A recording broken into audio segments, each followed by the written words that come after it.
Yes, people, Arsenal with Ash, and this is my new show, Transfers with Ash. Does what it says on the tin.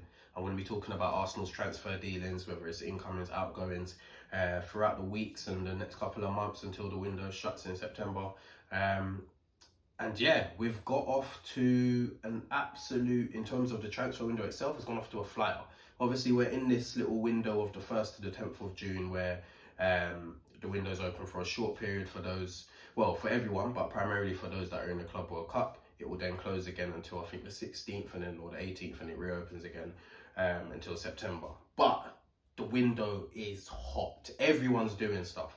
And if you spoke to me probably this time last week, I was frustrated. I was impatient. And I know it's very, very early days, but I'm seeing other teams do business. I'm seeing Liverpool, I'm seeing City, I'm seeing Chelsea, I'm seeing all these teams doing business, and it's just quiet for us. And this is a window where we need to be absolutely aggressive in terms of getting our targets. And obviously, we've got PTSD. We've got PTSD from mainly last summer where we didn't get enough done, and it's clear what we need this season.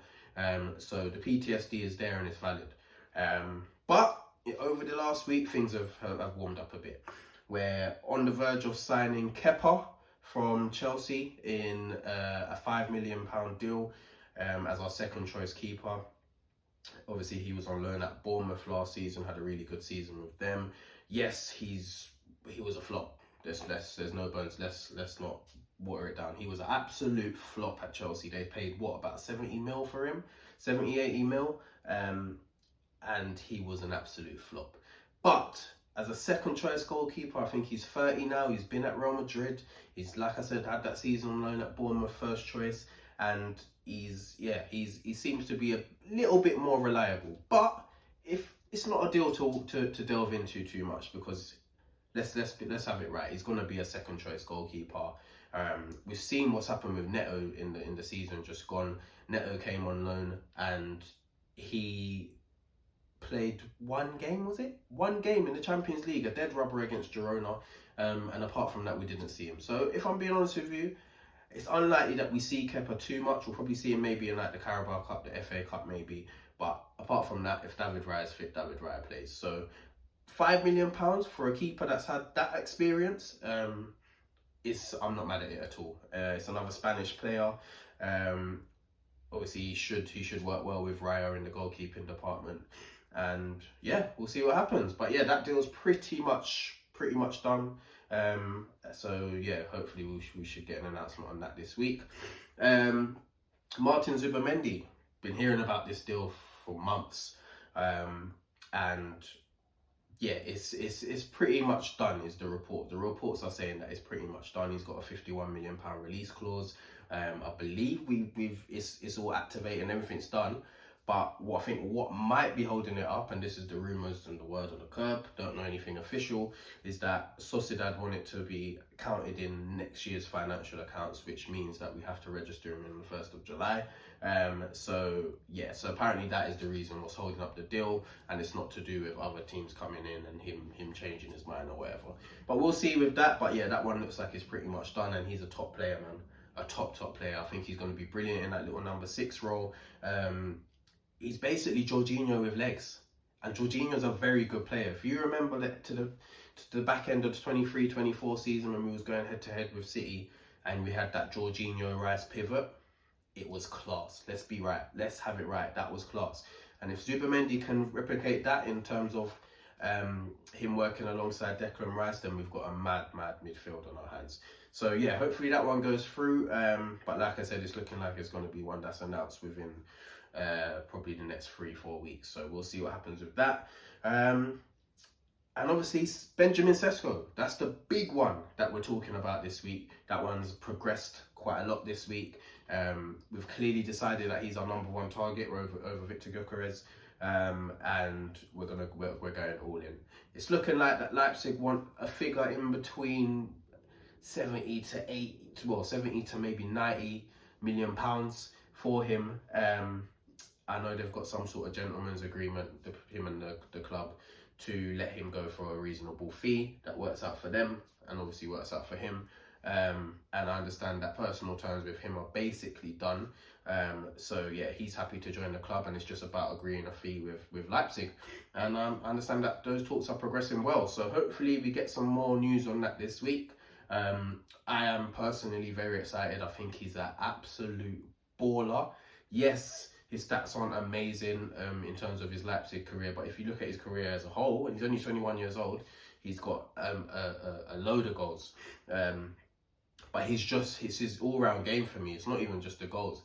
Ball striking is one thing I've spoken about many a time that we don't have enough of. Unstoppability. Someone that can just turn a game and just do something mad, and he's a player that can do that. His feet are ridiculous.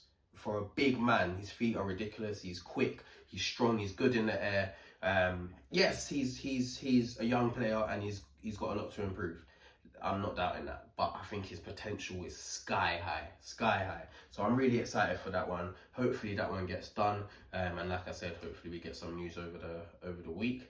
The other exciting one, yeah, is in the left wing position, and that is Rodrigo of Real Madrid. For those who don't know, the left wing's probably his most preferred position.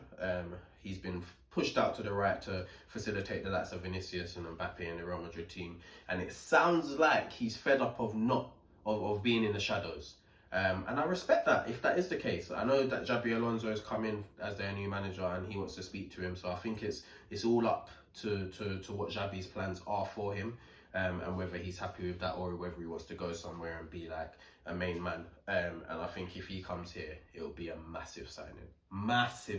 His talent is unbelievable, and he's someone that he can finish, he can hit the ball, he can create, he's quick, he's good with his feet, and I think he can go to a complete another level if he joins us. So yeah, hopefully that one goes through, but I think that's one that would probably drag on throughout the summer, and we're probably looking at about another 80-90 million pound transfer there. If not, there are other names on the list for the left wing position. I know Rafael Leao's told Milan he wants to leave. There's Bradley Barcola, probably a difficult deal to do there. Jamie Gittens, who looks like he might be going to Chelsea. Nico Williams, obviously we've heard about him for a couple of summers now. So yeah, let's see what happens on that front. But it is vital that we get a striker and a left winger in. And from the sounds of things, what David Ornstein's been saying is that we want a backup for Saka as well. We looked at Mbeumo, he's decided to go to Man United. Understandably, to be honest with you, why would you want to be backup when you can go somewhere and be a starter?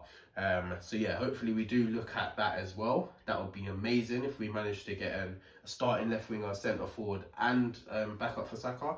But yeah, we'll see what happens with that.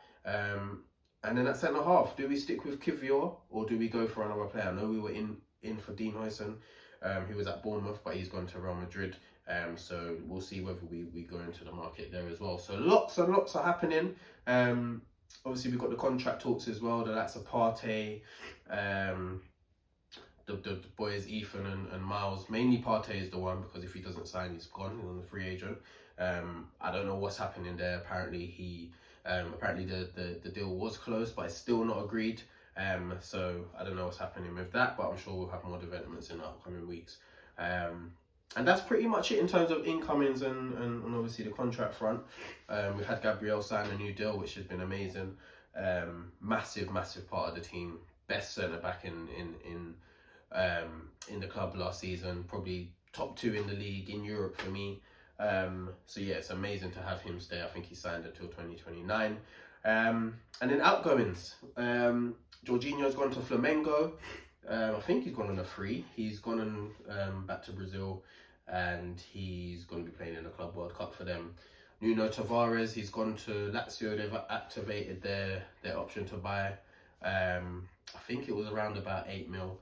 I think he done really well there. So yeah, nice to get some money in there. And that's pretty much it, I think, on the outgoings front. If I've forgotten anyone, let me know in the comments. But yeah, that's it for now. We'll see what happens in the upcoming weeks. But yeah, there's a lot happening. Let me know your thoughts. Like, share, comment, subscribe, all of that stuff. And stay tuned for some more content coming your way. Take care.